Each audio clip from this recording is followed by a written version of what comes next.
One thing I sure got sick of this year was O.J. Simpson. Oh, ish. Before we found out he was not guilty, I really thought that he may have done it. Yeah. You know? I guess you never know. I was thinking the same thing. Mm-hmm. Remember when the Hudson and Bauer singers came in last year and tried to explain the trial in simple terms? Hey, this the O.J. trial is going to, the second half or whatever, the defense is going to present its case now. Yeah. And it's really important, I think, for everyone, even children, to understand what's going on in the O.J. case. Do you? Well, I do. I think it's important because, it's something that really is very essential to most of our lives, that we know every detail of what's going on. And kids especially don't really have a vehicle for this, so I've created one. Oh, well, a how song nice. for kids to learn. Mm-hmm. And it involves A.C. Collins, and because he was the one who helped, of course, the famous ride. I think you guys are familiar with A.C. Right, yeah. AC sure, yeah. started it all. A little out of breath. I ran down the hall. Remember the ride of Paul Revere is not the most famous ride anymore. ACBD1OJ hoped would help him get away. Headed south to Mexico in the BRONCO. Gotta get this thing out of my way here, excuse me. Okay, it's all right. COJ on DTV, SOL now OJB. LADA say YIC, OJ on DTV flee. OJ say UCDA, AC make me run away. D say DA, he say ACY, AC he say OJ lie. OJEB in a mess, CDD and ABS. DOAS OJB, F not for Johnny and F Lee. NFL NBC2, now say OJ who? Saw OJ at USC, OJDBMOC. Got DBA, did OJ, got his bad A hauled away. Since disowned by USC, OJ's BAD. I see OJ in a cell, OJB and JAIL. What? Mm-hmm. Ito say ta-ta OJ, OJ say okay I pay. If you and I see OJ walk, FIRE Marsha Clark.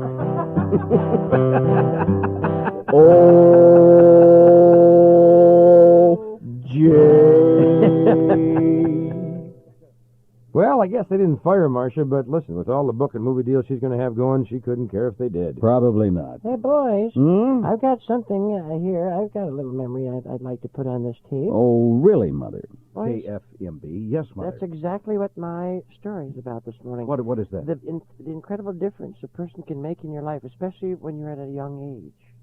Hmm. And a man sent me this story Uh-huh. about him, his life. This is an inspiring And story. he was very young, in first grade, as a matter of fact. Oh, yeah. Child just entering into real life. Yeah. In first grade, Mr. Lohr said that my purple teepee wasn't realistic enough, that purple was no color for a tent, that purple was a color for people who died, and that my drawing wasn't good enough to hang with the others.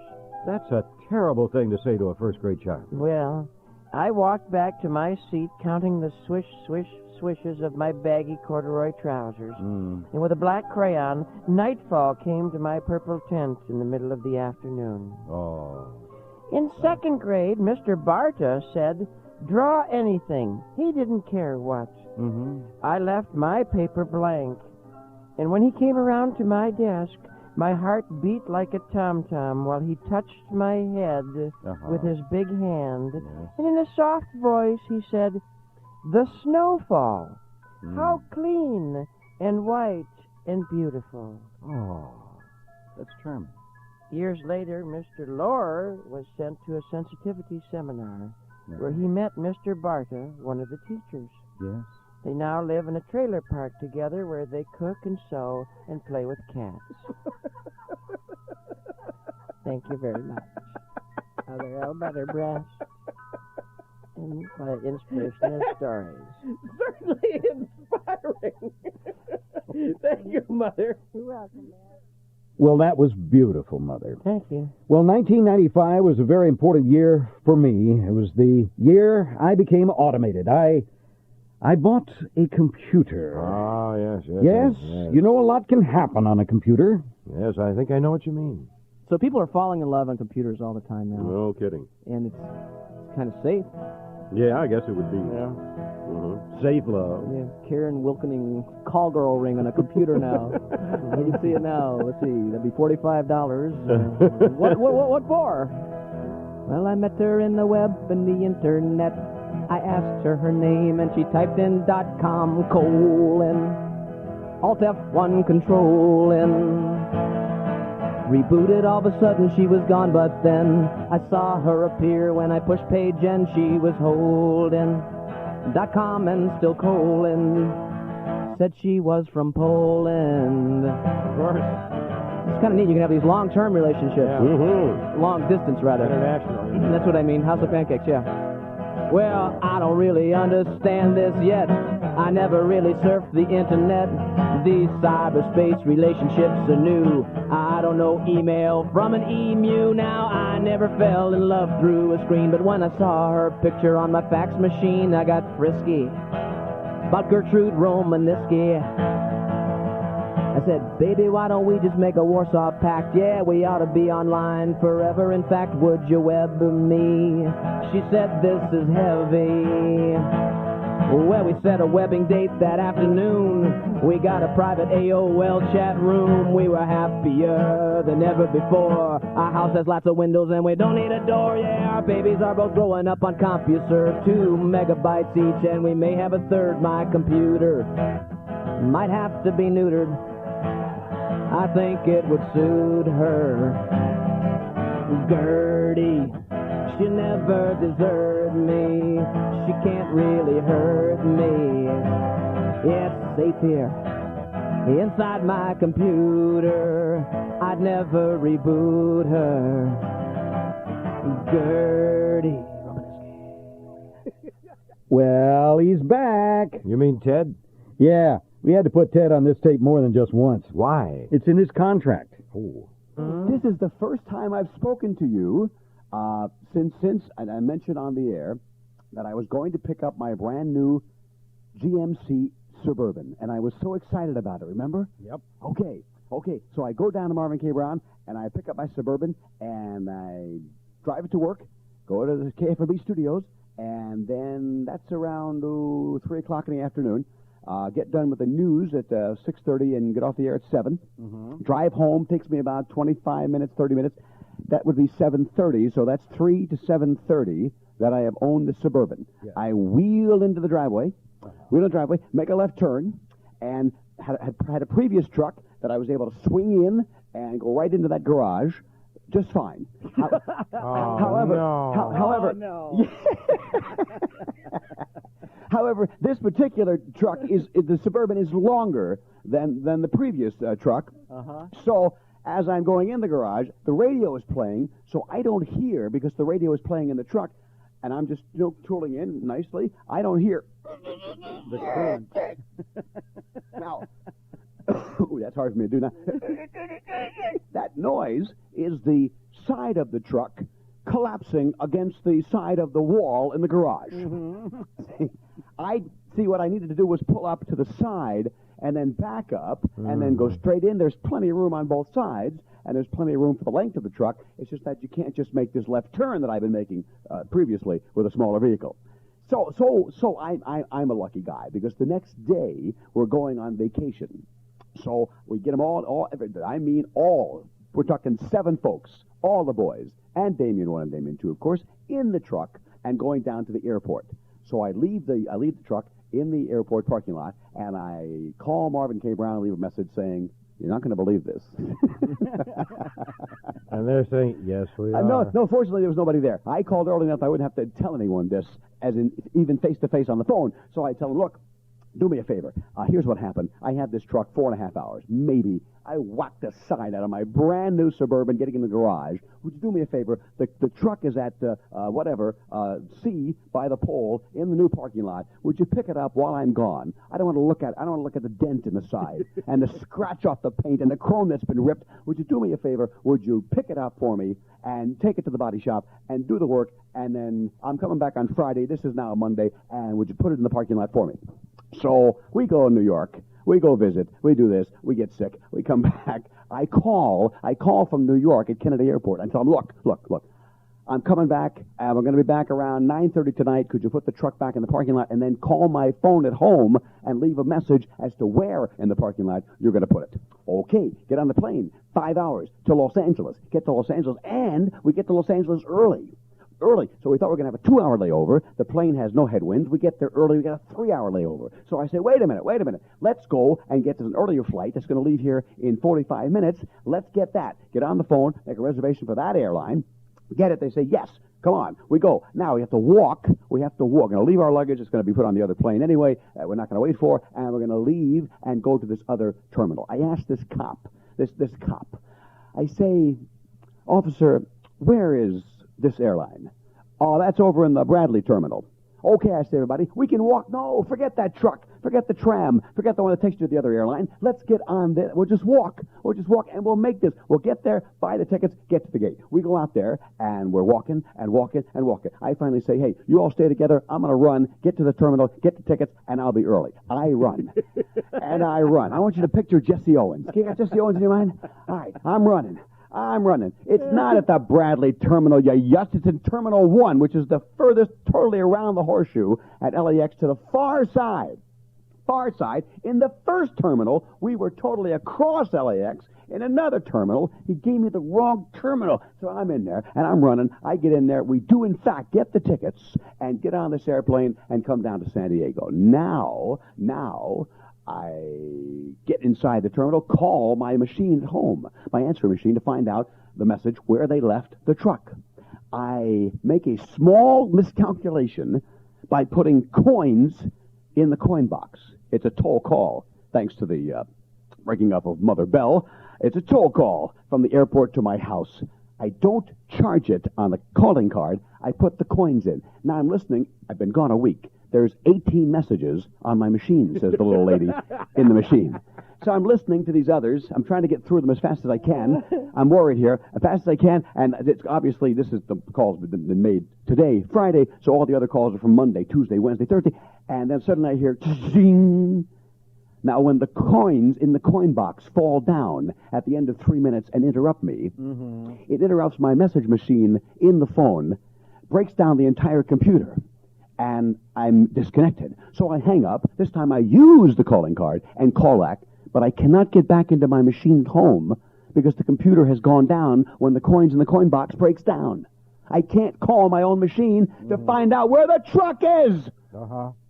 Now, after trying about a half hour to get back into my phone, I start walking through the parking lot, the entire parking lot, on this night before Christmas, and all through the lot.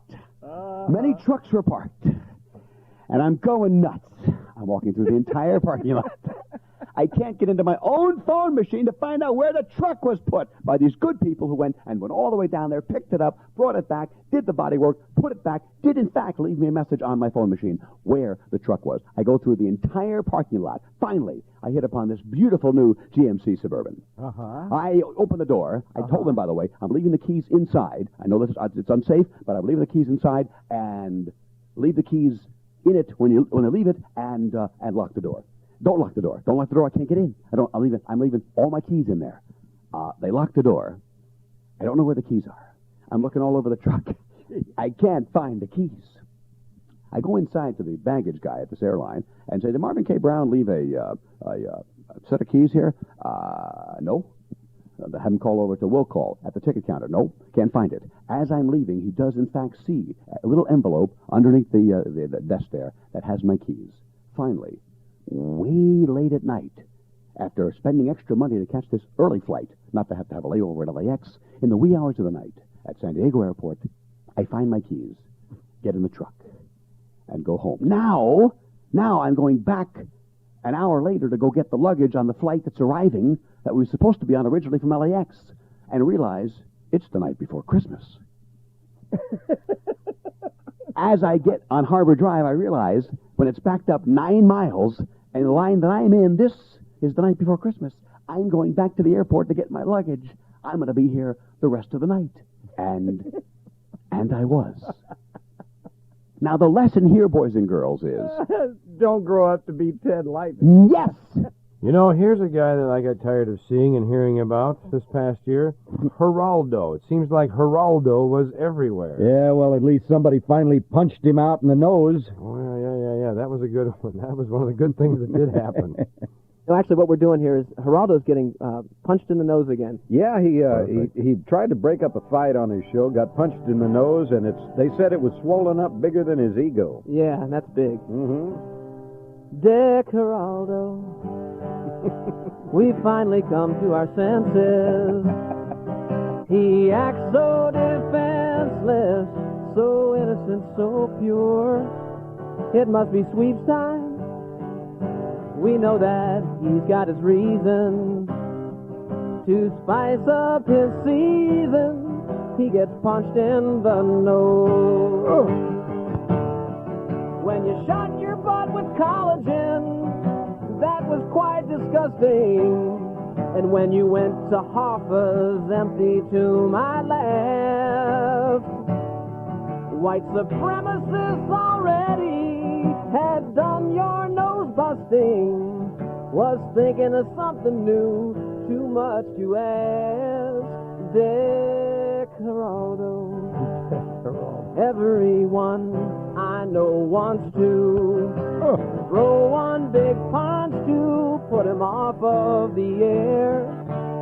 When he needs ratings, he don't get too intellectual. He has to let somebody deck him, punch him or inject him. Next time I hope gay Nazis kick him in a most private place. You mean like in a church? Yeah, church or an alcove. Mm-hmm. Some sort of a Kick private... him in the alcove. Kick him in the alcove. Wow. Dick Geraldo. Beautiful, Glenn. And now it's time for the OJ Minute, brought to you by Minute Maid, the juice loves to drink.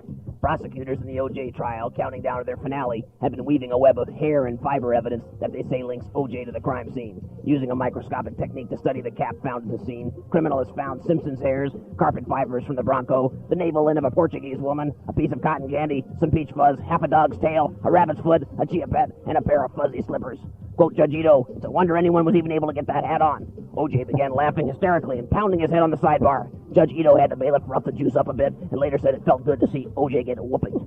In other news, for the third time, Marcia Clark emphatically refused to have F. Lee Bailey's baby out of wedlock. Apparently, Bailey's lost all interest in the case and is merely hanging on, hoping to gain the favor of the lovely Marcia. By the way, yesterday, Mrs. Clark appeared in court wearing boots from Gucci, a pair of dittos from The Gap, and a chambray tube top from Mervyn's. Her hair was in a bouffant style, and her clothes seemed to express the inner longing to be freed from stress. Robert Shapiro wore a black pinstripe suit with conservative tie and white fitted shirt. Judge Ito wore a black robe. In other news, 5 jurors fell asleep during monotonous DNA testimony, 2 others requested reading lamps be installed, and 1 threatened to hold his breath until the bailiff brought new batteries for his Walkman. After yesterday's proceedings, prosecutor Christopher Darden announced he's filing a $1 million personal injury lawsuit against the makers of the Flowbee hair cutter. Darden claims his life was in danger 2 years ago when his Flowbee got stuck to his head and wouldn't turn off. Darden says he's been traumatized and doubts if he'll ever be able to grow dreadlocks again. And that's it for the OJ Minute, brought to you by Minute Maid, the juice loves to drink. Every once in a while, we get to hear from our gangling Nordic friend, You mean Sven? Sven Meter. Mm-hmm. Boys, Yes, what, boys, I'm on the phone here with Sven. Sven Sven Nader. Nader. You remember Sven, who used to be a regular on this show, Yeah. and now he's out. He's been so busy doing so many other things. Remember, he played basketball for so many years for Oh, yes, he did. for the Clippers Clippers and the Lakers. Lakers, and everybody. Yeah, everybody. Yes, I know. right. He's on the phone. Is he? Let's talk to him. Well, let's talk with him. Well, all right. Hello, Hudson and Bauer. Yeah, sure. Hey, hello there. This is Hudson and Bauer. Who is this? Hudson and Bauer, Sven. Well, I know that. I said, who is this? Oh, This you're is a question. you're Sven. Yeah, okie doke. Now you're getting some places. Uh-huh. All right. Yeah, we got that part down too. Oh, you know that, do you? Yes. Well, Yeah. that's good. Sven. Well, hello there. Well, Who is this? Wait a minute. we've already done that. Deja vu. All over again, huh? Sven, how in the world are you? I'm pretty fine. Uh-huh. So you never guess. Yeah. Yeah, I was just back in Oslo. I was back in Norway. You're In Oslo, Norway. I was there for the... Oslo? Oslo. It's in Norway. In Norway. Yeah, sure. I got relatives there, you know. Yes. Yeah. And my good friend Lena and Ole, Uh-huh. they went back there with me. No kidding. And I was talking to this is the doggone thing. What happened? They went to a Beach Boy concert. A Beach Boy concert Can you in believe- Oslo, Norway? Can you believe that? The Beach Boys are in Oslo. I guess they're on the world tour, Uh-huh. you know. Yeah. And they're going to every place. Now, even in Oslo. Yeah. So they was there at the arena. No kidding. The Oslo Arena, Uh-huh. they call it. Yeah. You know. Is that indoor or outdoor? I don't know. Uh-huh. I never been there. Sven, get on me. They was there. Uh-huh. And, well, Lena, she just fell in love with the Beach Boys. Did she? Oh, and she told her she wanted to do something special, Uh-huh. you know, for the Beach Boys to honor them, Uh-huh. you know. Well, that's So natural. guess what she decided to do? What? Have a tattoo. She's going to have a tattoo. She did already. Can you believe that? No kidding. Of the Beach Boys? Yes. She went to the tattoo band, Uh-huh. and she says, I want to have, because she talked to Ole, you know, and she's told him she wanted to have a tattoo. Uh-huh. And Ole says, I suppose if you really love the Beach Boys that much, but don't be having it any place where everybody can see it. Uh-huh. Put it somewhere else, yes, you and me can see it, you know. Uh-huh. So Of she course. decided to have it on her rear end. Can you believe that? On her rear end. I can't believe it either. She went to the tattoo man. She said, I want to have beach printed on the one cheek of my butt Uh-huh. and boys on the other. Can you believe? And he says, well, that's $10 a letter. A letter? Yes. Wow. She knew that Ole wasn't going to pay for that. No, I guess Too not. expensive. Mm-hmm. So she told the tattoo man that. He says, well, how about we just put one big B on the one cheek Mm-hmm. and one big B on the other bun there. Sure. And so, and she says, yeah, I think that would be okay. Mm-hmm. So he did that. Yeah, So she was so excited. she was. She got home, you know, and she says, hey, Ole, I did it. I got the tattoo. Well, you see this. Mm-hmm. She pulls her pants down, Yeah. sticks her butt right up there at Ole. Yeah. Well, it was something else. Ole stepped back and he says, who in the heck is Bob? Thanks to make it.